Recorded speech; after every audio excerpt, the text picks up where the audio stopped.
আজ আমরা যাকে সঙ্গে পেয়েছি তিনি বাংলাদেশের সাবেক প্রধানমন্ত্রী শেখ হাসিনা। পরিস্থিতিতে বাংলাদেশের রাজনৈতিক মেরুকরণ, যারা ক্ষমতায় আছেন, যাদের অন্তর্বর্তীকালীন সরকার, তাদের সম্ভাবনা এবং ভবিষ্যৎ নিয়ে কথা বলার জন্য আজ আমাদের সঙ্গে রয়েছেন বেগম খালেদা জিয়া, বিএনপি সভাপতি। তিনিও আসলে বিএনপি চেয়ারপারসন, তিনিও আসলে চিকিৎসার জন্য লন্ডনে গিয়েছেন। শেখ হাসিনা, আমি আপনার কাছ থেকে জানতে চাইবো যে আন্দোলনে শেখ হাসিনার পতন হলো সেই আন্দোলন সম্পর্কে অন্তর্বর্তী সরকারের প্রধান উপদেষ্টা ডক্টর মোহাম্মদ ইউনূস যুক্তরাষ্ট্রে বিল ক্লিনটনের উপস্থিতিতে একটা অনুষ্ঠানে বললেন যে এই আন্দোলন খুব পরিকল্পিতভাবে চালিয়ে নেওয়া হয়েছে, কিছুই হঠাৎ হয়নি। আমরা আপনার কাছে একটু জানতে চাইবো যে আপনার জ্ঞাতসারে কিংবা অজ্ঞাতে এই আন্দোলন কি শুরু থেকেই কোটার আড়ালে সরকার পতনের আন্দোলন ছিল? চক্রান্তটা শুরু হয়েছিল সেই 2022 সাল থেকেই। কিছুতে আমাকে ক্ষমতায় থাকতে দেবে না। আর বাংলাদেশ যখন উন্নত হয়ে গেছে, যারা এই সুদখোর ইউনূসের তো বহুদিনের লালায়িত স্বপ্ন, আর তার মদতদাতা আজকে এটা প্রমাণিত। সেই ইউএসএইডের টাকা আর আমেরিকার মদত, পাকিস্তানি আইএসআইয়ের মদত, জঙ্গি, সন্ত্রাসী, খুনি এরা এবং গ্রেনেড হামলাকারী, বিডিআরে আমাদের সেনা সদস্যদের হত্যাকারী, এরাই হচ্ছে তার শক্তির আধার।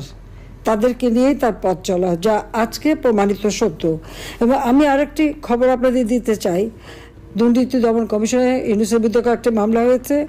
আর শ্রমিকদের অর্থ আত্মসাতের জন্য শ্রমিকদের করা মামলায় শ্রমিক আদালতে ইউনূস কিন্তু সাজাপ্রাপ্ত আসামি। সে কিন্তু একটা কনভিক্টেড আসামি এবং সে চক্রান্ত করে, সন্ত্রাস করে, জঙ্গিবাদকে সহায় করে এবং অপপ্রচার চালিয়ে সে ক্ষমতাটা দখল করেছে। ক্ষমতা দখল করার সাথে সাথে কী করেছে সে? তার আগে থেকেও প্রচেষ্টা ছিল। ইউনূস সেন্টার নামে একটা জায়গা, আপনারা জানেন, গ্রামীণ ব্যাংকের একটা সম্পত্তি 11,000 স্কোয়ার ফিট বিনা পয়সা নিয়ে সেখানে তার ইউনূস সেন্টার, এবং এটা হচ্ছে একেবারে যত রকমের চক্রান্তের জায়গা। ইউনূস ক্ষমতায় যেয়ে কিন্তু নিজে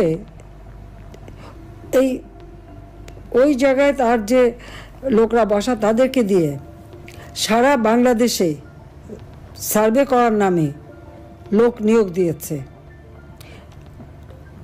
ঢাকা জেলার জন্য 40 জন, আর তাছাড়া সারা বাংলাদেশের জন্য তার প্রায় 80 থেকে 100 জনের টিম। বিভিন্ন জেলায় জেলায় তাদের দায়িত্ব, যেখানে সিটি কর্পোরেশন বা পৌরসভা আছে সেই জায়গার জন্য বেশি করে লোক নিয়োগ, এবং ইউনিয়ন পর্যায় পর্যন্ত সে লোক নিয়োগ দিয়েছে। যাদেরকে সে টাকা দেয় তাদের হাতে মোবাইল ফোন, একদম স্মার্টফোন, তাদের হাতে কম্পিউটার, এবং সমগ্র বাংলাদেশের সমস্ত তথ্য দিয়ে তারা পাঠায়। এই তথ্যের যে তথ্যগুলি সে সংগ্রহ করে যাচ্ছে সেটা হচ্ছে আওয়ামী লীগের নেতারা কে বেশি জনপ্রিয়, অতীতে কে জনপ্রিয় ছিল, বা এমপি ছিল, বা চেয়ারম্যান ছিল, বা কি ছিল, বা ভবিষ্যতে কে হবে, আর বর্তমানেও কে আছে। এই সমস্ত তথ্যগুলি সংগ্রহ করা, বিত্তশালী সম্প্রদায় কাকে সমর্থন দেয়, আওয়ামী লীগকে দেয় না কাকে দেয়, তাদের তথ্য সংগ্রহ করা, এবং আওয়ামী লীগ, বিএনপি, জাতীয় পার্টি, জামাত কার কোথায় কি অবস্থা, ভোটের কি অবস্থা, এই সমস্ত তথ্য সংগ্রহ করার জন্য তার কিন্তু এজেন্ট নিয়োগ করা আছে। এছাড়া সে যে বিশাল গুন্ডা বাহিনী পালে, 1000 মোটর সাইকেল তাদেরকে দেওয়া হয়েছে, এবং তাদের হাতে স্মার্টফোন, এবং কয়েকটা মাদ্রাসা, কিছু ইউনিভার্সিটি, 35টা কলেজ ইউনিভার্সিটির কিছু ছেলে মেয়েকে সে টাকা দিয়ে পেলে পুষে রাখে, এবং তাদেরকে দিয়ে যত অঘটনগুলি ঘটায়। এবং এটা যে তার একটা সেই মানে সূক্ষ্ম পরিকল্পনার ফসল, সেটা সে নিজেই বলে ফেলেছে বিল ক্লিনটনের অনুষ্ঠানে। খুব খুশি মনে হাত বা নাচিয়ে বলল যে এটা এখানে ছাত্র না, জনতো না, এটা হচ্ছে তার ম্যাটিকুলাস ডিজাইন করা মাস্টার মাইন্ড দ্বারা এই এমন ঘটনা ঘটিয়েছে যে শেখ হাসিনাকে ক্ষমতা থেকে হটিয়ে সে অবৈধভাবে জোর করে ক্ষমতাটা দখল করে নিয়েছে, মানে ডাকাতি করে ক্ষমতা নেওয়া, এবং ক্ষমতা নেওয়ার পরে আওয়ামী লীগের উপরে যত রকমের অত্যাচার, আর এই অত্যাচারে আরও উৎসাহিত হয়ে বিএনপি আর জামাত তো আছেই। কারণ জামাতের কথা হচ্ছে আমরা যুদ্ধাপরাধীদের বিচার করেছি, যেখানে জিয়াউর রহমান যুদ্ধাপরাধীদের মন্ত্রী করেছিল, আর যারা সাজাপ্রাপ্ত আসামি তাদেরও ছেড়ে দিয়েছিল। গোলাম আজম পাকিস্তানি পাসপোর্ট নিয়ে পাকিস্তানি ছিল, তাকে আবার ফিরত এনেছিল। কাজে তাদের আমরা বিচার করেছি, কাজে সেই প্রতিশোধ দেবে। আর জাতির পিতা বঙ্গবন্ধু শেখ মুজিবুর রহমানের হত্যাকারীদেরকে জিয়াউর রহমান ইন্ডেমনিটি দিয়েছিল, দায় মুক্তি, তাদেরও বিচার করেছি।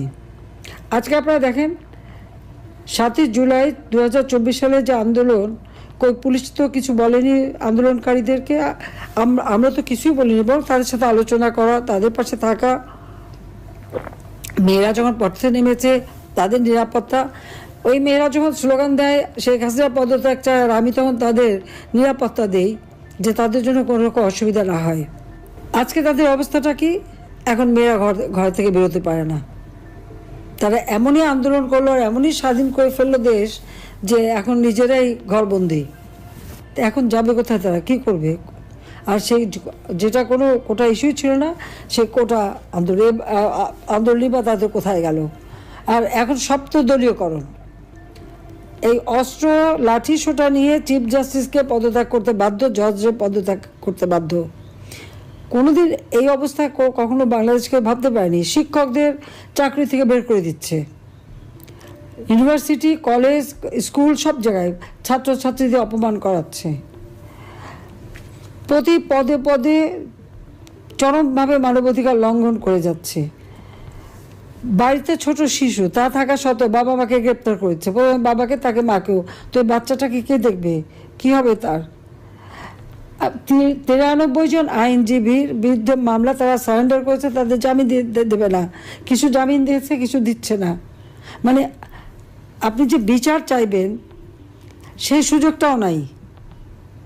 আইনজীবীদের এইভাবে গণহারে মামলা দেওয়া, গ্রেপ্তার করা, পৃথিবীর কোনো সভ্য দেশে এরকম ঘটনা ঘটে বলে আমার তো জানা নেই, আমি তো দেখিনি। কাজে বাংলাদেশে আজকে কি? আইনের শাসন নাই, ন্যায় বিচার পাওয়ার অধিকার নাই, নারীদের কোনো স্বাধীনতা নাই। এবারে ঈদে শ্রমিকদের কান্নায় ভরা, 1100 ইন্ডাস্ট্রি বন্ধ, শ্রমিকদের কাজ পায় না।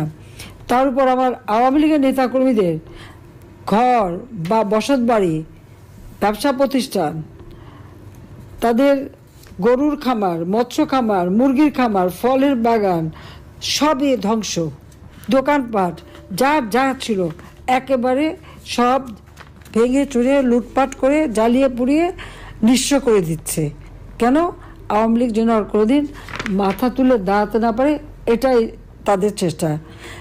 হাজার হাজার ছাত্রছাত্রীরা আজকে লেখাপড়া করতে পারে না, ডিগ্রি কেড়ে নেয়, তাদেরকে পড়াশোনা করতে দেবে না।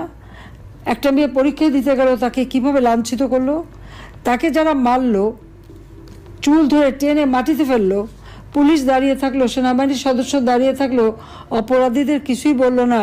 আর যে মার খেলো সেই মেয়েটাকে ধরে নিয়ে জেলে পড়লো।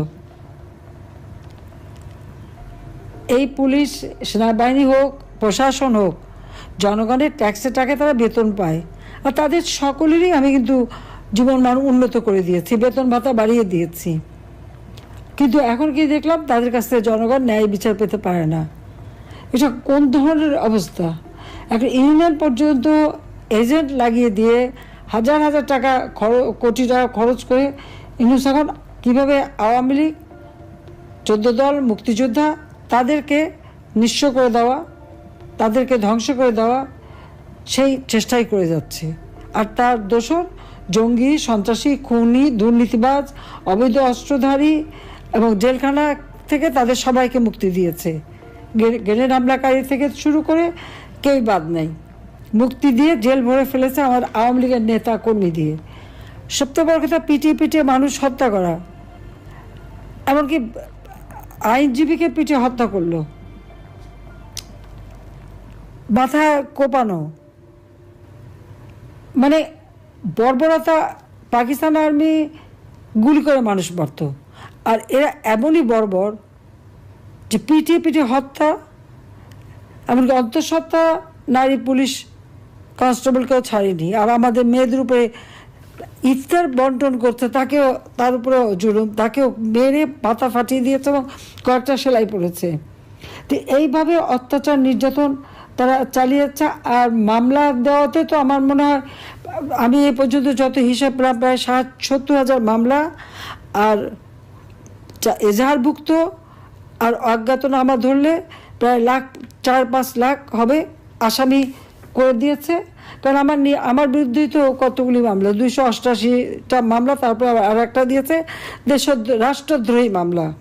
আমি ইউনুসকে জিজ্ঞেস করি, রাষ্ট্রটা কার? আমার বাবা তার জীবনটা উৎসর্গ করেছে, আওয়ামী লীগের নেতাকর্মী তাদের জীবন উৎসর্গ করে এই দেশ স্বাধীন করেছে। আমি জনগণের নির্বাচিত প্রতিনিধি, জনগণ আমাকে ভোট দিয়েছে, পার্লামেন্ট পার্টিতে আমি ভোট পেয়েছি, সমর্থন পেয়ে সরকার গঠন করেছি। সংবিধান মোতাবেক আমার প্রধানমন্ত্রিত্ব হচ্ছে বৈধ সাংবিধানিক। আর ইউনূস এই জঙ্গি সন্ত্রাসী তাদেরকে নিয়ে সূক্ষ্ম পরিকল্পনা করে সন্ত্রাস করে সে ক্ষমতা দখল করেছে। তার কোনো জনগণের ম্যান্ডেট নাই, সাংবিধানিক ভিত্তি নাই, আইনগত ভিত্তি নাই।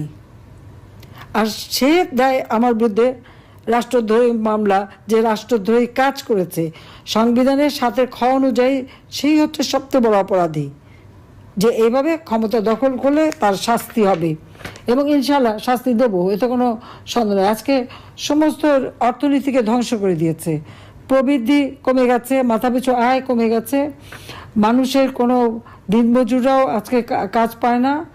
আর ধর্ষণ, শিশু নারী ধর্ষণ, বাংলাদেশ যেন এখন ধর্ষণের স্বর্গরাজ্য, কিন্তু কেউ সংবাদ পরিবেশন করতে পারবে না, কোনো সংবাদ দিতে পারবে না, কোনো নিউজ দিতে পারবে না। যে নিউজ দিতে যাবে, সে সংবাদ পরিবেশন করবে, তার বিরুদ্ধে ব্যবস্থা নেবে। সেখানে তার এজেন্ট বসানো আছে।